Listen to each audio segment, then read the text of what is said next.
বিসমিল্লাহির রহমানির রহিম। ইন্নাল হামদালিল্লাহি ওয়াসসালাতু ওয়াসসালামু আলা রাসূলুল্লাহি ওয়া আলা আলিহি ওয়া সাহবিহি ওয়াসাল্লামা তাসলিমান কাসিরান মাজিদান ইলা ইয়াউমিদ্দিন। আম্মা বাদ। আসসালামু আলাইকুম ওয়া রাহমাতুল্লাহি ওয়া বারাকাতুহু। সমস্ত প্রশংসা আল্লাহর জন্য এবং রহমত ও শান্তি বর্ষিত হোক আল্লাহর রাসূল, তার পরিবারবর্গ ও তার সাহাবীদের ওপর, এবং শান্তি ও বরকত বর্ষিত হোক কিয়ামত দিবস পর্যন্ত। আল্লাহ তাআলা সূরা বাকারার 240 নম্বর আয়াতে বলেছেন, আর তোমাদের মধ্যে যারা মারা যাবে এবং স্ত্রীদেরকে রেখে যাবে, তারা তাদের স্ত্রীদের জন্য এক বছরের ভরণ পোষণের ওসিয়ত করবে, 1 বছরের ভরণ পোষণের ওসিয়ত করবে, বের না করে দিয়ে। কিন্তু যদি তারা স্বেচ্ছায় বের হয়ে যায়, তাহলে তারা নিজেদের ব্যাপারে বিধি মোতাবেক যা করেছে সে ব্যাপারে তোমাদের কোনো পাপ নেই, আর আল্লাহ পরাক্রমশালী প্রজ্ঞাময়। তাহলে আল্লাহ তাআলা এখানে কি বলতেছে, যে তোমরা যদি মারা যাও এবং স্ত্রীদেরকে রেখে যাও, তাহলে তুমি মারা যাওয়ার আগে অবশ্যই ওসিয়ত করে যাবে, যাতে তোমার স্ত্রীকে 1 বছরের ভরণ পোষণ দেয়। তোমার মারা যাওয়ার পরে ওয়ারিশ যারা থাকবে, তারা যাতে 1 বছরের ভরণ পোষণ দেয় তোমার স্ত্রীকে, আর বের করে যাতে না দেয়।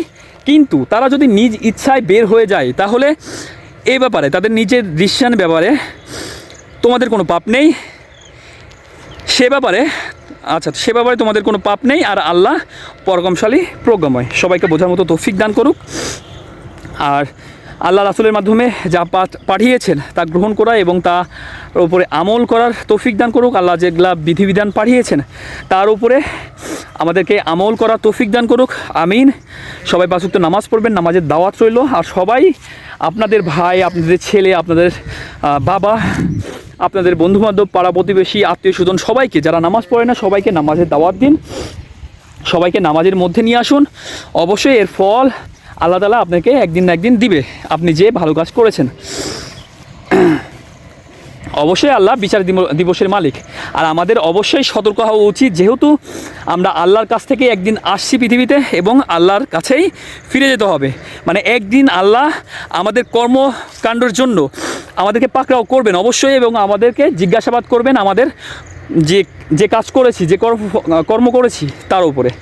তো আগে থেকে আমাদেরকে সতর্ক হওয়া উচিত, যাতে আল্লাহ যখন পাকড়াও করবেন তখন যাতে আল্লাহ আমাদেরকে কঠিনভাবে পাকড়াও না করেন, আমাদের বিচারটা যাতে সহজ করে দেন, জাহান্নামের আগুন থেকে যাতে পানাদান করেন, কবরের আযাব থেকে যাতে পানাদান করেন আমাদেরকে।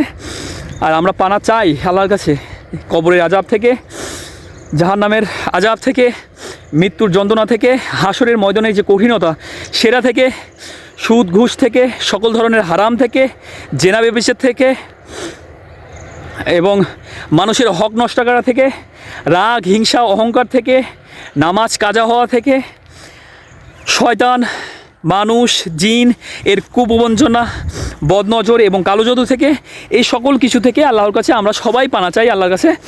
আর আমাদের নামাজ মিস হয়ে যাচ্ছে, নামাজ পড়তে পারছে না বা মন বসতেছে না, অবশ্যই আল্লাহর কাছে দোয়া করি যাতে আল্লাহ আমাদেরকে নামাজের প্রতি ঝুঁকিয়ে দেন এবং নামাজ পড়ার বা আদায় করার তৌফিক দান করেন, এবং সঠিক পথে ভালো পথে চলার তৌফিক দান করেন। সবসময় আমি বা আপনি যারাই যে সমস্যায় পড়ি, যে আমরা নামাজ মিস হচ্ছে বা একটা খারাপ কাজ আমরা ছেড়ে দিতে পারতেছি না, তখন আল্লাহর কাছে দোয়া করব যে এই খারাপ কাজ থেকে আল্লাহ তাআলা আমাকে যাতে পানাদান করেন।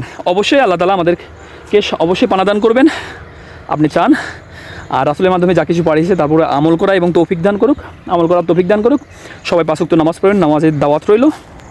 সবাই ভালো থাকবেন, আল্লাহ হাফেজ।